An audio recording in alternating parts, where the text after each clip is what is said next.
الحمد لله نحمده ونستعينه ونستغفره ونؤمن به ونتوكل عليه ونعوذ بالله من شرور أنفسنا ومن سيئات أعمالنا من يهده الله فلا مضل له ومن يضلله فلا هادي له ونشهد أن لا إله إلا الله وحده لا شريك له ونشهد أن سيدنا ومولانا محمدا عبده ورسوله صلى الله تعالى عليه وعلى آله وأصحابه وأزواجه وذرياته وأتباعه وبارك وسلم تسليما كثيرا. أما بعد فأعوذ بالله من الشيطان الرجيم. بسم الله الرحمن الرحيم. إنما يعمر مساجد الله من آمن بالله واليوم الآخر وأقام الصلاة وآتى الزكاة ولم يخش إلا الله. صدق الله العظيم.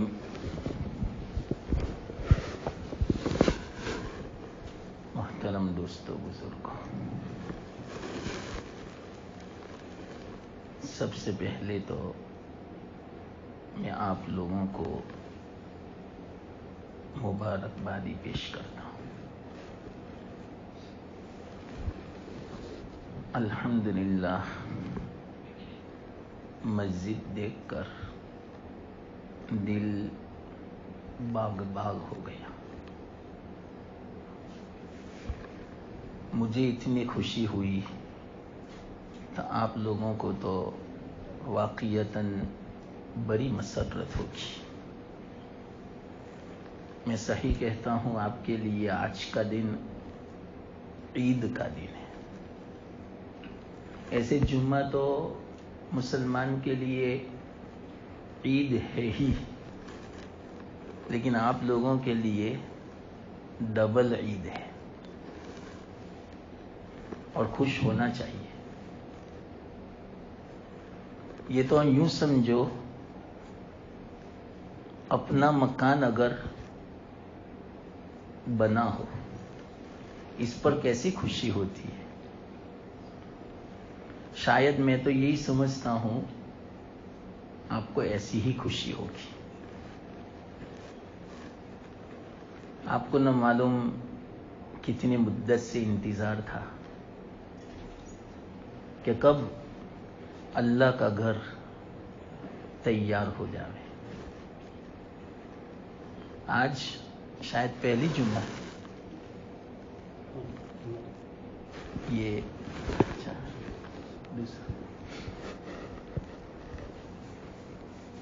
تو اللہ تعالی آپ کو اپنا یہ گھر مبارک فرماوے، دنیا میں بھی برکتوں کا سبب بناوے اور آخرت میں بھی. میں بھی مبارکبادی پیش کرتا ہوں کہ واقعتاً آپ نے مسجد کو جو مزین کیا، آراستہ کیا، اور مسجد کی جو پہلی جو مکان کے اعتبار سے تنگی تھی، اس کو وسعت جو دی، اللہ تعالیٰ ایسا ہی آپ کے ساتھ دنیا و آخرت میں معاملہ فرمائے کہ آپ کی جو دنیا کی تنگی ہے وہ دور فرماوے، مکان کی جو تنگی ہو اللہ تعالیٰ اس کو بھی وسعت سے مبدل فرماوے اور آخرت میں بھی اللہ تعالیٰ تنگی پیش نہ آوے، بلکہ اللہ تعالیٰ ہمارے لیے اور آپ لوگوں کے لیے خاص طور پر آخرت میں اس سے بہترین مکان عطا فرماوے۔ حدیث میں آتا ہے من بنا مسجدا للہ تعالی بنا اللہ لہ بیتا مثلہ فی الجنہ۔ ایک روایت میں ایسا ہے، عجیب اتفاق میں آپ سے کہتا ہوں، گزشتہ جمعہ کو الحمدللہ دیولا میں مسجد کا اوپننگ تھا، میں وہاں تھا، اور اس جمعہ کو یہ مسجد ماشاءاللہ نئی جو بنی یہاں میں ہوں۔ گزشتہ جمعہ کو حضرت مولانا ابراہیم صاحب دیولا والے سب جانتے ہیں، انہوں نے ایک عجیب بات سنائی، دل خوش ہو گیا۔ کیا فرمایا؟ یہ جو روایت میں نے بیان کی نا، وہ کہ جس نے اللہ کے لیے گھر بنایا، اللہ تعالیٰ اس کے لیے جنت میں اسی کے مثل گھر بنائے گا۔ یہ نیا لفظ تھا، مثلہ۔ آج تک میں جو روایت پڑھتا تھا اس میں مثلہ کا لفظ نہیں تھا۔ انہوں نے فرمایا مولانا نے کہ ایک روایت میں آتا ہے مثلہ، کہ اس کے مثل۔ کیا مطلب اس کا؟ ہم دنیا میں اللہ کا گھر جیسا بنائیں گے، جس خوبصورتی کے ساتھ بنائیں گے، جس تزئین کے ساتھ بنائیں گے، آراستگی کے ساتھ بنائیں گے، ڈیکوریٹ کے ساتھ بنائیں گے، اللہ تعالیٰ ایسا ہی گھر جنت میں اپنی شان کے اعتبار سے آراستہ، پیراستہ، مزین شکل میں عطا فرمائے گا۔ اب اللہ کیسا بنائے گا بتاؤ؟ یہ تو ہماری چوائس ہے، سب کارپیٹ ہماری چوائس، ٹائل ہماری چوائس ہے، یہ جو ونڈو ہے اس کی کرٹین ہے وہ ہماری چوائس ہے۔ اللہ کی چوائس کیسی؟ ہم نے اپنے اعتبار سے خوبصورت بنا لیا۔ اب اللہ تعالیٰ ایسا ہی خوبصورت اپنے شان کے مطابق جنت میں عطا فرمائے۔ بس یہی ہمارا مقصد ہے نا، کہ جنت میں ذخیرہ ہو جائے، آخرت میں ذخیرہ ہو جائے، ہمارے لیے یہ کام نجات کا ذریعہ بن جائے۔ اور یاد رکھنا، یہ صدقہ جاریہ ہے۔ خوش نصیب ہیں وہ لوگ جنہوں نے اس میں حصہ لیا، چاہے جان کے اعتبار سے، اپنے وقت کے اعتبار سے، مال کے اعتبار سے، محنت کے اعتبار سے، دعاؤں کے اعتبار سے، یا کسی بھی شکل میں مسجد میں تعاون کیا۔ اللہ کو سب معلوم ہے، وہ خوش نصیب ہیں۔ کیوں بن تو گیا یہ؟ اب یہ صدقہ جاریہ ہو گیا، اس کا ثواب ہمیشہ لکھا جائے گا۔ نماز کیسی چیز ہے؟ نماز پڑھی بس ختم، یا مثال کے طور پر آدمی کا انتقال ہو گیا، عمل ختم، نماز ختم، تلاوت ختم، زکوٰۃ حج سب ختم۔ لیکن بعض اعمال ایسے ہیں ختم نہیں ہوتے، ثواب ملتا ہے، ہمارے مرنے کے بعد بھی ثواب ملتا رہتا ہے قیامت تک۔ ان میں سے کون سا کام؟ یہ مسجد کا کام۔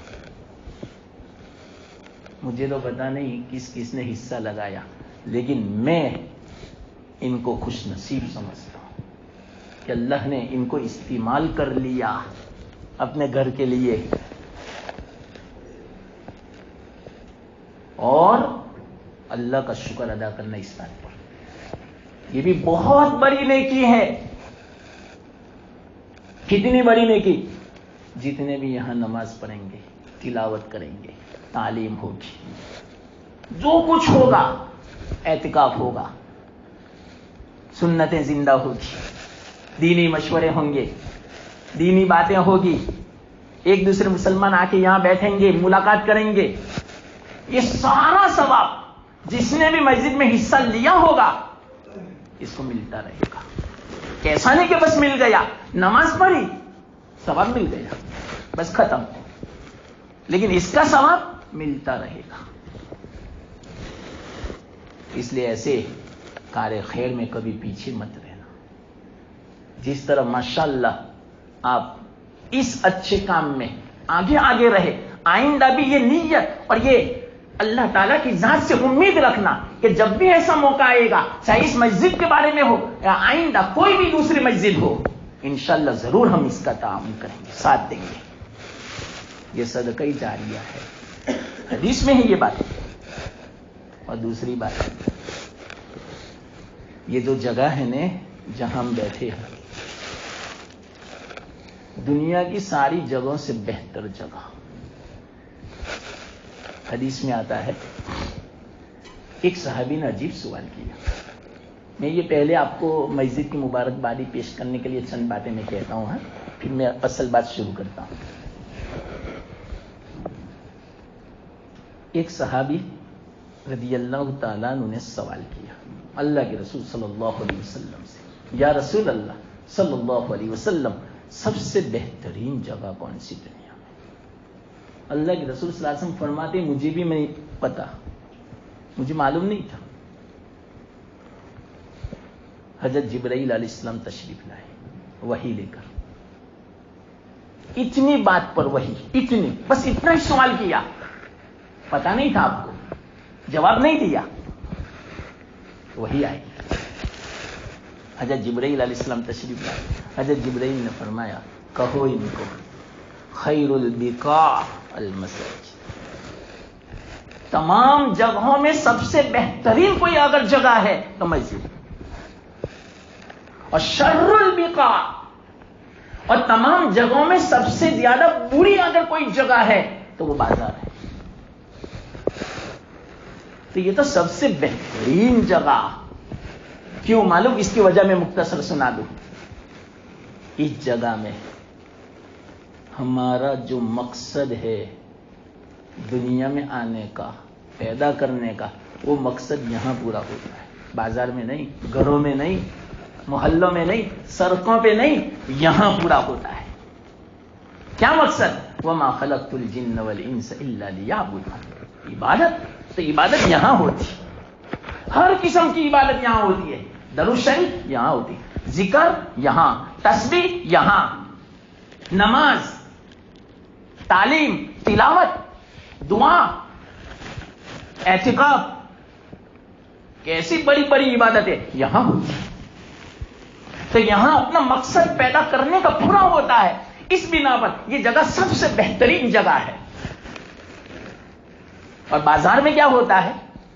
غفلت ہوتی ہے آپ کے پاس، دنیا کی طرف دل مائل، غیبتیں، جھوٹ، بے پردگی، خیانات، دھوکہ، شیطان کی جگہ ہے وہ تو۔ حدیث میں آتا ہے شیطان نے بھی اپنی جگہ مانگی تو اللہ نے فرمایا بازار کی تمہاری جگہ ہے، اور بیت الخلا اور غسل خانے، یہ سب وہاں گناہ ہوتے ہیں، آخرت سے دور ہوتا ہے۔ تو یہ کتنے خوش نصیب ہیں، یہ میں آپ کو حدیث سے سمجھا رہا ہوں، خوش نصیبی۔ اور حدیث میں آتا ہے کل قیامت کے دن ساری زمین کو اللہ تعالی فنا کر دے گا سوائے مساجد کے، وہ فنا نہیں ہوگی۔ یہ مسجد جس نے آباد کیا، چاہے زمین وقف کی، چاہے پیسہ لگایا، کچھ بھی کیا، جس نے آباد کیا وہ خوش نصیب ہے۔ کیوں؟ یہ زمین برباد نہیں ہوگی قیامت تک۔ حدیث میں ہے پوری دنیا کی زمین فنا ہو جاوے گی سوائے مساجد کے. تمام مساجد کی زمین کو اللہ تعالی ایک جگہ جمع فرما دے گا. اس کو روایتوں میں آتا ہے کہاں جمع فرمائیں گے؟ حرم شریف، کعبہ شریف، بیت اللہ کے ساتھ. تو اس کا تعلق ہو چکا، اس کا کنیکشن ہے بیت اللہ کے ساتھ. یہ مت سمجھنا کہ ہماری یہ بھروچ میں نورانی میں ہے یہ، ارے اس کا تعلق تو بیت اللہ کے ساتھ ہے اور قیامت تک رہے گا، قیامت کے بعد بھی رہے گا اور ہمیشہ رہے گا. حدیث میں آتا ہے دنیا کی ساری مسجد کی زمین کو بیت اللہ کے ساتھ ملا دیا جائے گا اور اس زمین کے مادے کو اللہ تعالیٰ جنت میں داخل فرمائے گا. میں آپ کو بشارت سناتا ہوں اس سے، جب یہ زمین جنت میں جائے گی تو اس زمین کو آباد کرنے والے کو کیا یہ مسجد اپنے سے دور رکھے گی آخرت میں؟ ارے یہ جنت میں تو وہ یہ زمین اور یہ مسجد یہ کہے گی کہ یا اللہ میرے کو آباد کرنے والے کہاں ہیں، ان کو بھی میرے ساتھ جنت میں داخل کر دو. تو یہ مسجد بھی کل قیامت کے دن سفارش کرے گی مسجد کو آباد کرنے والوں کو، چاہے ظاہری اعتبار سے آباد کیا ہو چاہے باطنی اعتبار سے آباد کیا ہو. ظاہری اعتبار سے تو ماشاءاللہ آپ نے بڑا آباد کیا، بڑی خوبصورت بنائی، دل لگے اپنا الحمدللہ مسجد میں رہنے کا، بیٹھنے کا، عبادت کرنے کا. تو یہ ظاہری اعتبار سے. اور باطنی اعتبار سے آبادی اللہ فرماتے ہیں انما یعمر مساجد اللہ. مساجد کو کون آباد کرتا ہے؟ من آمن باللہ. اللہ فرماتا ہے جو اللہ پر ایمان رکھتا ہے. تو الحمدللہ جس نے بھی اس کو آباد کیا ہوگا چاہے ظاہری اعتبار سے اور اللہ باطنی اعتبار سے بھی آباد کرنے کی توفیق دے. اللہ یوں فرماتے ہیں یہ مومن ہے صحیح معنوں میں. اب اللہ گواہی دے اور اللہ ہمارے لیے فیصلہ فرماوے کہ مومن ہے یہ تو من آمن باللہ والیوم الآخر. یہ اللہ کی گواہی، اللہ کا فرمان ہے ہمارے بارے میں. یہ تو بڑی خوشی کی بات ہے. یہ میں آپ کو سمجھا رہا ہوں. تو جس طرح ہم نے ظاہری اعتبار سے آباد کیا، اصل تو آبادی بات.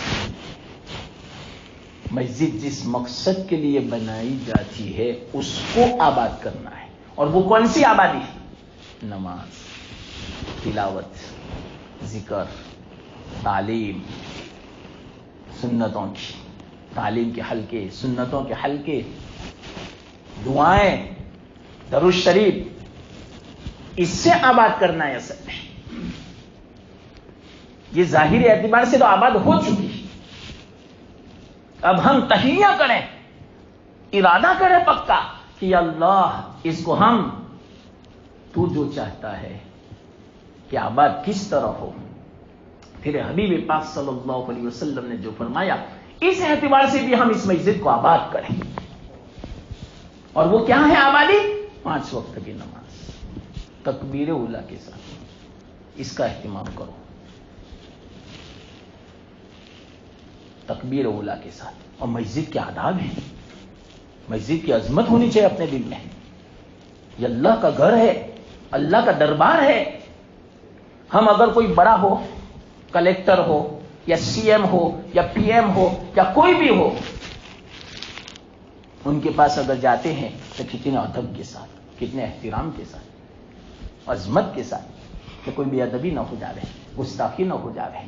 اس کا حق کیا ہے ہم پوچھ لیتے ہیں بعض مرتبہ کہ میں کس طرح جاؤں، کہاں بیٹھوں، کس طرح میں بات کروں، کہاں کھڑا ہوں، میں کیا کروں. یہ سب پہلے سے پوچھ لیتا ہے. یہ ایک عظمت کی علامت ہے.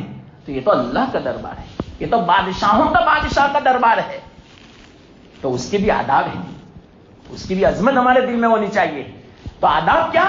سب سے بڑا ادب یہ ہے کہ اس کا حق ادا کرے، بے حرمتی نہ ہو، بے ادبی نہ ہو، اور دنیاوی کام نہ ہو، دنیاوی باتیں نہ ہو. ہاں خیر خیریت آپ پوچھ سکتے ہیں، کوئی حرج کی بات نہیں. لیکن مسجد میں آ کر ہم دنیا کے مشورے کریں اور دنیا کی باتیں، یہ بالکل بے ادبی ہے، یہ مسجد کے ادب کے خلاف ہے. شور نہ ہو، شغب نہ ہو، ورنہ یہ اس کی بربادی ہے، یہ اس کی ویرانی ہے. حدیث میں ہے کہیں ایسا نہ ہو کہ اللہ کے رسول صلی اللہ علیہ وسلم نے جو فرمایا تھا کہ آخری زمانے میں مسجدیں بڑی ظاہری اعتبار سے شان و شوکت والی ہوگی لیکن باطنی اعتبار سے ویران ہوگی اور شور شغب ہوگا مسجدوں میں. کہیں ایسا نہ ہو کہ اس فتنے کے اندر ہم مبتلا ہو جاویں اور اللہ ناراض ہو جاویں. اللہ تعالیٰ اس سے حفاظت فرمائے. اس لیے ہم اس کا ادب بچا لاویں، اس کا حق ادا کریں، باطنی اعتبار سے اس کو آباد کریں. اور باطنی اعتبار سے آباد کرنا سب سے بڑا یہ ہے کہ 5 وقت کی نماز مسجد میں آ کر تکبیر اولیٰ کے ساتھ پڑھیں، اس کا اہتمام کرنا. پھر بعد میں دیکھنا اللہ کی مدد کیسی آتی. جس نے 5 وقت کی نماز پابندی سے پڑھی وہ بندہ اللہ کی ذمہ داری میں آ گیا، حدیث میں. اور جو بندہ اللہ کی ذمہ داری میں آوے، اب اس کو کوئی فکر، چلو ہمیں کوئی اگر یوں کہہ لے سی ایم کہ اس بندے کو ہم نے اپنے ذمہ لیا ہے، چلو بتاؤ اتنا اگر بول دے ہم کتنے خوش ہوں گے. نہیں کمانے کی فکر، نہیں مکان کی فکر، نہیں کسی کے ستانے کی فکر، نہ کسی کی طرف سے ظلم کی فکر. کیوں؟ ایک سی ایم نے، پی ایم نے اپنے ذمے میں اس کو لے لیا ہے. ہم کتنے بے فکر ہو جاتے ہیں. تو اللہ جس کو اپنے ذمے میں لے لے، اب آپ ہی بتاؤ اس کو کوئی فکر ہے؟ اب تو اللہ کس کو اپنے ذمے میں لیتا ہے؟ جو 5 وقت کی نماز پڑھتا ہے اس کو اللہ اپنے ذمے میں لیتا ہے. اب کیا مطلب اس کا؟ اس بندے کو کوئی بھی ضرورت پیش آئے گی اللہ تعالیٰ ضرورتیں پوری فرما دے گا، اس کی پریشانیوں کو دور فرما دے گا. آفت اگر بلا آئی اللہ کی طرف سے تو اللہ تعالیٰ آفت بلا کو دور فرما دے گا. اس کو کوئی ستائے گا تو اللہ تعالیٰ اس اپنی طرف سے انتقام لے گا اس کی طرف سے. یہ ہے اللہ کا ذمہ. اور جو نماز نہیں پڑھتا اللہ کے ذمے سے وہ نکل گیا. آج دنیا کی یہی حالت ہے. اگر صحیح معنوں میں امت 5 وقت کی نمازی جو بن جاوے تو یہ سارے حالات سازگار بن جاوے. اللہ ہی اپنے ذمے میں مسلمانوں کو لے لے. یہ جو مسلمانوں کو ذلیل کر رہے ہیں، مسلمانوں کو ستا رہے ہیں، مسلمانوں پر ظلم جو ہو رہا ہے، آج پوری دنیا مسلمانوں کی دشمن بنی ہوئی ہے. حقیقت میں کہتا ہوں اگر مسلمان کچھ نہیں تو اتنا بھی جو کر لے 5 وقت کی نماز تکبیر اولیٰ کے ساتھ مسجد میں آ کر جو پڑھنا شروع کر دے انشاءاللہ اس کا کوئی بال بیکا نہیں کر سکتا. اللہ اتنا طاقتور ہے، اتنی قدرت والا ہے. لیکن عمل تو ہو. تو سب سے پہلی چیز مسجد کو باطنی اعتبار سے آباد کرنے میں 5 وقت کی نماز تکبیر اولیٰ کے ساتھ مسجد میں ہو، یہ ہے سب سے پہلی چیز. اور تلاوت کریں، دعا کریں، مسجد میں دل کو لگائیں. ایسا نہیں کہ بالکل نماز کے وقت پہ آئے اور جیسے نماز پوری ہو گئی چلے گئے. بالکل مناسب. جلدی آؤ، سنتیں پڑھو، نوافل پڑھو، آگے پیچھے دعائیں مانگو. پھر بعد میں دیکھنا آپ کو کیسا سکون ملتا ہے. میں گارنٹی کے ساتھ کہتا ہوں آپ کے مسائل کس طرح حل ہوتے ہیں چٹکی میں حل ہوں گے، آپ کو پتہ بھی نہیں چلے گا. مشکلات ایسے آسان ہوگی اور ایسی جگہ سے اللہ کی مدد آئے گی آپ کے وہم و خیال میں نہیں ہوگا. اور روزی کے دروازے اس طرح کھلیں گے من حیث لا یحتسب، آپ نے کبھی گمان بھی نہیں کیا ہوگا. ایسی جگہ سے اللہ تعالیٰ روزی کے دروازے کھول دے گا. پہلے اللہ سے دل لگاؤ. اصل میں کمی اس بات کی ہے آج ہم اللہ سے دور ہو چکے ہیں. تو یہ مسجد جو ہے نا اللہ سے قریب کرنے والی چیز ہے. تو الحمدللہ یہی میں آپ کو سمجھا رہا ہوں. اب مسجد کو باطنی اعتبار سے آباد کرنا ہے تو سب سے پہلا عمل نماز تکبیر اولیٰ کے ساتھ. کنز العمال کی روایت ہے التکبیر الاولیٰ خیر من الدنیا وما فیہا. یا اللہ، تکبیر اولیٰ کے ساتھ نماز پڑھنا دنیا میں اور دنیا میں جو کچھ مال و دولت ہے اس سے بہتر تکبیر اولیٰ کے ساتھ نماز پڑھنا ہے. اس کا احساس ابھی نہیں ہوگا میرے مسلمان دوستوں، بھائیوں، بزرگوں، مرنے کے بعد ہوگا. اور اللہ تعالیٰ نے بڑا اچھا موقع دیا ہے. کیا اچھا موقع معلوم؟ آپ فکر مت کرنا، مجھے وقت دیا ہے زیادہ. کیا اچھا موقع. 3-4 دن کے بعد رمضان المبارک شروع ہونے والا ہے. تو دعا کرو اللہ تعالیٰ سے کہ یہ جو 2-3 دن باقی ہے شعبان کے، اللہ تعالیٰ اس میں بھی برکت دے رہے ہیں، ہماری زندگی باقی رکھو اور ہمیں رمضان تک پہنچا دیں. ہر نماز کے بعد دعا کرو، اللہم بارک لنا فی شعبان، یا اللہ ابھی 3 دن باقی ہے، کہیں ایسا نہ ہو 2-3 دن میں وفات پا جاؤں، میری موت آ جائے. معلوم نہیں دنیا میں کتنے ایسے ہیں جو بیچارے گزشتہ رمضان کو اچھے خاصے صحت مند تھے اور 15 شعبان سے پہلے چلے گئے، اور ابھی کتنے جا رہے ہیں، معلوم نہیں ان کو رمضان نصیب ہے یا نہیں. اس لیے اللہ تعالیٰ سے دعا کرو، اس وقت کو معمولی مت سمجھو، زندگی کو معمولی مت سمجھو، عمر کو معمولی مت سمجھو. مرنے والے سے پوچھو، قبر میں جانے والے سے پوچھو کہ دنیا کی زندگی کی 5 منٹ کی کیا قیمت ہے. 5 منٹ اتنی قیمتی ہے. وہ یوں کہنا چاہتا ہے مرنے والا، قبر میں سونے والا جو وفات پا چکا ہے، وہ یوں کہنا چاہتا ہے اللہ تعالیٰ سے کہ اللہ مجھے دنیا کی زندگی کی 5 منٹ دے دے، اس کے بدلے میں اگر میرے پاس پوری دنیا کی دولت ہو، پوری دنیا کی سلطنت ہو، میں پوری دنیا کی دولت اور سلطنت دینے کے لیے تیار ہوں، صرف 5 منٹ کے بدلے میں. یہ قیمت ہے 5 منٹ کی. تو آپ بتاؤ، یہ تو میں عام وقت کی میں بات کرتا ہوں، تو رمضان المبارک کی کیا قیمت ہوگی. تو بہت اچھا موقع ہے. مسجد نئی بن چکی ہے، پہلا رمضان ہے اس مسجد کا. ایسی آباد کرو، ہر وقت کوئی نہ کوئی مسجد میں ہو، یا تلاوت کرنے والا ہو، نماز پڑھنے والا ہو، اعتکاف کرنے والا ہو. تو مسجد ہمارے لیے دعا کرے، مسجد ہمارے لیے رحمتوں کا سبب بنے، یہ مسجد ہمارے لیے برکتوں کا سبب بنے، ہمارے گھر کے مسائل کو حل کرنے کا سبب بنے. گھروں میں پریشانیاں جو ہیں، امت میں جو بیماریاں جو ہیں، آفت بلا اور مشکلات جو ہیں، انشاءاللہ العزیز اسی جگہ سے دفع ہوگی، اسی جگہ سے دور ہوگی. کوئی دوسری جگہ نہیں ہے. کیوں؟ یہ اللہ کا گھر ہے، اور یہ ساری مصیبتیں، آفتیں، بلائیں اللہ کی طرف سے ہیں. جب تک اللہ نہیں چاہے گا وہاں تک یہ دور ہو ہی نہیں سکتا. اس بنا پر اس کا ایک ہی راستہ ہے. اللہ نے بڑا اچھا موقع دیا ہے. میں صحیح کہتا ہوں آپ لوگوں کو کہ مسجد اچھی بن چکی ہے، آباد کرو. روحانی اعتبار سے، ظاہری اعتبار سے تو آپ نے مزین کر دیا، آراستہ کر دیا. اب روحانی اعتبار سے آباد کرو تو دل نورانی ہوگا، دل منور ہوگا، دل آراستہ ہو جائے گا، دل میں اللہ کی محبت پیدا ہوگی، پھر اللہ کی مدد بھی آئے گی. تو رمضان المبارک کو معمولی نہ سمجھو.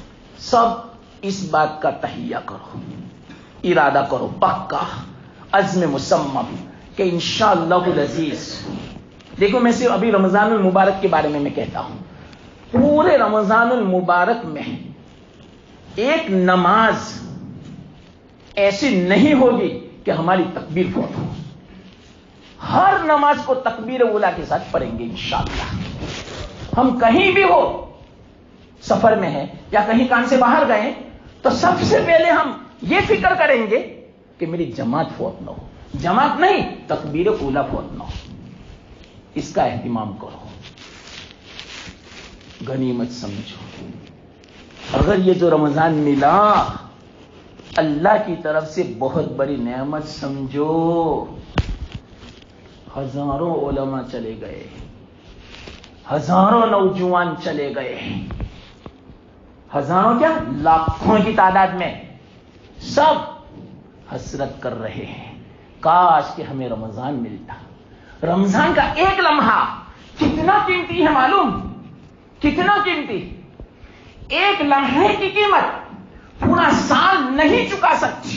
شیخ مجدد الفسانی رحمت اللہ علیہ فرماتے ہیں رمضان المبارک میں اللہ تعالیٰ اتنی رحمتوں کو، اتنی برکتوں کو نازل فرماتے ہیں گویا پورے سال میں جتنی رحمتیں اور برکتیں ہیں وہ گویا سمندر کے مقابلے میں ایک قطرہ، اور رمضان میں جتنی رحمتیں اور برکتیں نازل ہوتی ہیں یوں سمجھو گویا سمندر ہے رحمتوں کا، برکتوں کا، نورانیت کا، اور آپ کی سوسائٹی بھی نورانی ہے تو اللہ نورانی بنا دے وے، آپ کی مسجد کو بھی نورانی بنا دے وے، رحمتوں والی بنا دے وے، آپ کی سوسائٹی کو بھی اور برکتوں والی بنا دے وے، اس رمضان کی برکت سے، اس رمضان کو آباد کرنے کی بنا پر، اور اس رمضان میں اس مسجد کو آباد کرنے کی بنا پر روحانی اعتبار سے اللہ تعالیٰ حقیقت میں اس کو روحانی، نورانی، برکتوں والا، رحمتوں والا بنا دے وے۔ اس لیے سب سے پہلے ارادہ کرو، انشاءاللہ العزیز ہم کہیں بھی ہوں گے کوشش تو یہی کریں گے کہ اسی مسجد میں ہم 5 وقت کی نماز تکبیر اولا کے ساتھ پڑھیں گے۔ شیخ مجدد الف ثانی فرماتے ہیں کہ رمضان المبارک کتنا قیمتی مہینہ ہے معلوم کہ پورے 11 مہینوں کی برکتیں اور رحمتوں کو اللہ تعالی رمضان میں جمع فرما دیا۔ تو یہ جو 11 مہینوں میں ہم جتنی رحمتوں اور برکتوں سے محروم ہو گئے، ابھی موقع ہے، پہلے تو اللہ سے دعا کرے کہ یہ رمضان ہمیں نصیب فرماوے، یہ بہت ضروری ہے۔ اللہ کے رسول صلی اللہ علیہ وسلم 2 مہینہ پہلے سے دعا کرتے تھے، اللہم بارک لنا فی رجب و شعبان و بلغنا رمضان۔ چلو اللہ کا احسان ہے کہ رجب بھی گیا، اب شعبان بھی پورا ہونے والا ہے 2-3 دن کے بعد، پھر رمضان مبارک۔ تو ہمیں ابھی بھی دعا کرنے کی ضرورت ہے، پتہ نہیں 2-3 دن تک ہم زندہ رہتے بھی ہیں یا نہیں، کوئی کہہ نہیں سکتا کہ میں عصر کی نماز میں زندہ رہوں یا نہیں، کسی کو بھروسہ نہیں اپنی موت کا۔ موت اتنی یقینی بھی ہے اور عجیب، کسی کو پتا بھی نہیں ہے، اتنی یقینی چیز کوئی نہیں جتنی موت ہے۔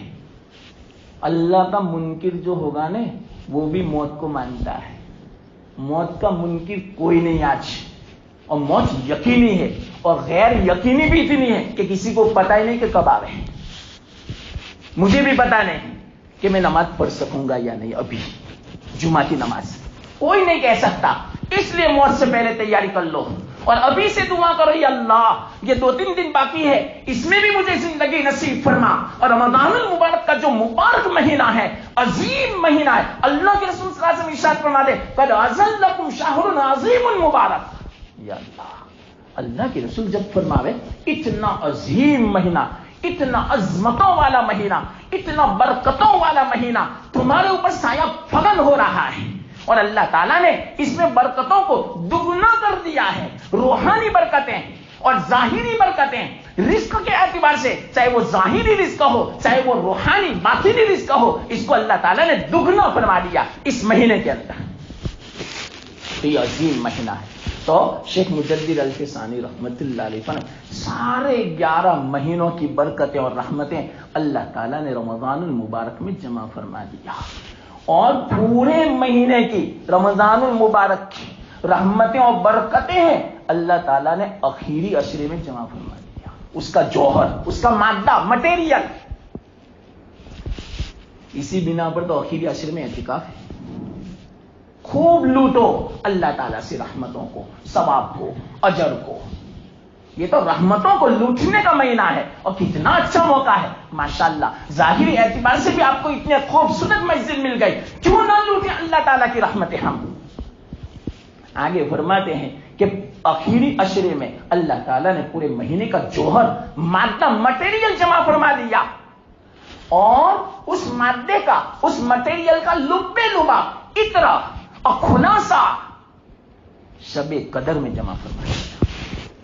تو آپ اندازہ لگاؤ شب قدر کتنی عظیم ہے کہ شب قدر کی بنا پر پورے رمضان میں برکت، شب قدر کی بنا پر پورے 11 مہینوں میں برکت تو اللہ تعالیٰ نے رمضان المبارک میں رکھا ہے، تو ہم کیوں اللہ تعالیٰ سے دعا نہ کریں کہ یا اللہ ہمیں رمضان المبارک نصیب فرما۔ تو رمضان المبارک نصیب ہوگا تو ہمیں کیا کرنا ہے؟ سب سے پہلے تو میں نے کہا 5 وقت کی نماز تکبیر اولا کے ساتھ۔ کتنا زبردست اللہ کے رسول صلی اللہ علیہ وسلم نے بیان فرمایا ہے، پورا یہ عجیب اتفاق ہے، رمضان سے پہلے اللہ کے رسول صلی اللہ علیہ وسلم نے بیان فرمایا تھا، یہ جو میں آپ کو خلاصہ بیان کر رہا ہوں تو نماز سب سے پہلے، دوسرا نمبر روزہ. کچھ بھی ہو جائے، چاہے کیسی ہی گرمی کیوں نہ ہو، چاہے حلق میں کانٹے لگے، زبان خشک ہو جاوے، کیسی حالت ہو جاوے، بنا عذر ہمیں روزہ نہیں چھوڑنا ہے. اپنے گھر والوں سے بھی کہے، اپنے نوجوان لڑکوں لڑکیوں سے بھی کہے.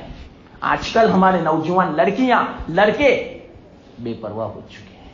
اس بارے میں اس کا اہتمام کرو، خیال کرو کہ ہمارے بچے بچیاں روزہ رکھتی ہیں یا نہیں. بہت بڑا وبال ہے، یاد رکھنا. سن لینا، حدیث کا خلاصہ ہے. میں مفہوم بیان کرتا ہوں. جو رمضان المبارک کا احترام نہیں کرتا، یعنی کیسا احترام، روزہ نہیں رکھتا، تو اللہ تعالیٰ اس کو ناکام فرمائیں گے. ہر قدم ترقی کے بجائے جہنم کے گڑھے میں جائے گا، اور اللہ تعالیٰ اس کو دنیا و آخرت میں ذلیل کر دے گا جو رمضان المبارک کا احترام نہیں کرتا. معمولی مت سمجھنا اس وعید کو. اللہ کے رسول صلی اللہ علیہ وسلم نے ارشاد فرمایا. اور کیسی وعید ہے معلوم؟ حدیث میں آتا ہے، اللہ کے رسول صلی اللہ علیہ وسلم نے ارشاد فرمایا، جو آدمی بلا عذر لاپرواہی سے رمضان کا روزہ نہیں رکھتا اور بعد میں اس کی قضا تو کر لیتا ہے تو قضا ہو جاوے گی، لیکن رمضان المبارک کا ایک روزہ چھوڑنے کی بنا پر جو اس کو ثواب ملنے والا تھا، جو مرتبہ ملنے والا تھا، جو مقام اللہ کے یہاں ملنے والا تھا، اگر وہ آدمی پوری زندگی اس ثواب کو حاصل کرنے کے لیے نفلی روزہ رکھے، پھر بھی ایک روزہ چھوڑنے کی بنا پر جو ثواب ملنے والا تھا، پوری زندگی نفلی روزہ رکھنے کی بنا پر وہ ثواب نہیں ملے گا. سمجھے میری بات؟ ایک روزہ چھوڑنے کی بنا پر اگر کوئی آدمی کو 100 سال کی عمر ملے، 100 سال کی، اور 100 سال تک مسلسل نفلی روزہ رکھے، وہ ثواب نہیں ملے گا جو رمضان کے ایک روزے کا ثواب ہے. اس لیے ذرا اپنی اولاد کو خاص کہیں، دھیان دیں، خیال کریں، اہتمام کریں، ان کو سنائیں. رمضان کی عظمت دل میں سے نکل رہی ہے. ارے کوئی بھی اس کی عظمت بجا لاوے گا، اللہ تعالیٰ اس کو مالا مال فرما دے گا. ایک مجوسی تھا، آنکھ پرست، اللہ کو نہیں پرست کرنے والا، آنکھ کو پوجا کرنے والا، آنکھ کو معبود سمجھنے والا. کتابوں میں واقعہ لکھا ہے، ایک مجوسی تھا. پہلے زمانے کا ماحول کیسا تھا؟ عجیب ماحول تھا. کیسا تھا میں کہوں آپ کو مختصر. جب بھی کسی مسلمان کے محلے سے صبح میں گزرتا کوئی آدمی تو تلاوت کی آواز آتی. یہ ماحول تھا صبح میں. اور آج سناٹا. معلوم نہیں کس وقت ہم کلام مجید کو ہاتھ لگاتے ہیں. ہمارے نوجوان تو ان کو اگر پوچھا جائے، مہینہ ہو جاتا ہے کلام مجید کو ہاتھ نہیں لگایا ہوتا ہے.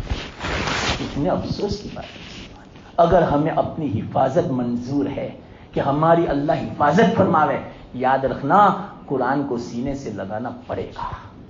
قرآن سے اپنی نسبت اور اپنا تعلق قائم کرنا پڑے گا. اس کے بغیر ہماری حفاظت کا وعدہ اللہ نے نہیں کیا. بہت لمبی باتیں ہیں لیکن یہ میں مختصر میں بیچ میں سنا دیتا ہوں. تو پہلے کا ماحول کیسا تھا؟ صبح میں جب کوئی گزرتا تھا تو ذکر کی آواز آتی، تلاوت کی آواز آتی، سورہ یاسین پڑھنے کی آواز آتی. اور آج کل ہماری کیا آوازیں آ رہی سب کو پتا ہے. یا تو میوزک کی آواز ہوگی، یا تو گانے کی آواز ہوگی، یا تو باتوں کی آواز ہوگی، یا تو دنیاوی فکروں کی ہمیں، یا تو مثال کی سویا ہوا ہوگا فجر کے اندر. یا اللہ، جو آدمی فجر میں سویا ہو اور پھر دن میں وہ کمانے کے لیے جاوے، اس میں کوئی برکت نہیں ہوگی. حدیث میں ہے صبح کی نماز پڑھو، سورہ یاسین کی تلاوت کرو، پھر بعد میں دیکھنا اللہ تعالیٰ پورا دن کتنی برکتوں سے مالا فرماتا ہے. روزی کے مسئلوں کو آسان فرما دیتا ہے، پورے دن کے کاموں کو آسان فرما دیتا ہے. یہ حدیث کا مفہوم ہے. تو ہمیں روزہ ایک تو پابندی سے، میں نے اس کی جو فضیلت تھی وہ بھی میں نے بیان کر دی. ہاں، وہ مجوسی والا میں واقعہ سنا رہا تھا. ایک مجوسی مسلمان کے محلے سے گزر رہا تھا، اس کا بچہ بھی ساتھ میں تھا. تو بچہ کچھ کھا رہا تھا. مجوسی نے دیکھ لیا، ابا نے ایک تماچا مارا اور کیا کہا، تجھے شرم نہیں آتی؟ یہ مسلمانوں کا محلہ ہے اور رمضان کا مہینہ ہے. رمضان کے مہینے میں بچہ روزہ رکھتا ہے. یہ ماحول تھا اس زمانے کا.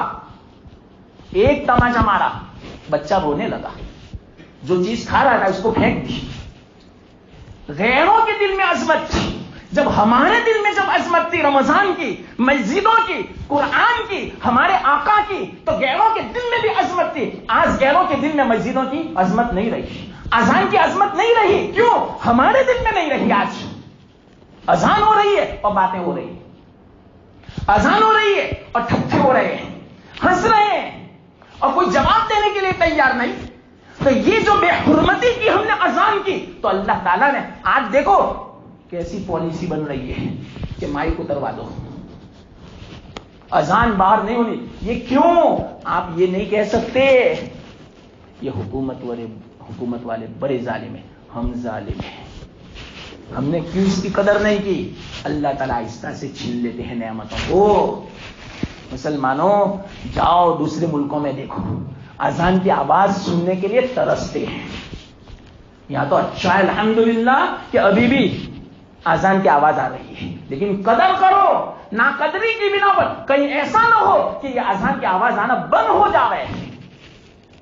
پہلے غیر مسلم بھی یوں کہتے تھے کہ اذان کی آواز سے ہمیں سکون ملتا تھا, اور آج وہ الٹا کیس کر رہے ہیں کہ اذان کی آواز کی بنا پر ہمیں بے چینی ہو رہی ہے, ہماری نیند خراب ہو رہی ہے. کیا وجہ ہے؟ ہم نے اس اذان کی قدر نہیں کی. اس اذان کی جو عظمت, جو احترام جو بچانا تھا وہ ہم نہیں لائے, تو اللہ تعالیٰ نے اس نعمت کو اب اٹھا رہے. اللہ بچا رہے.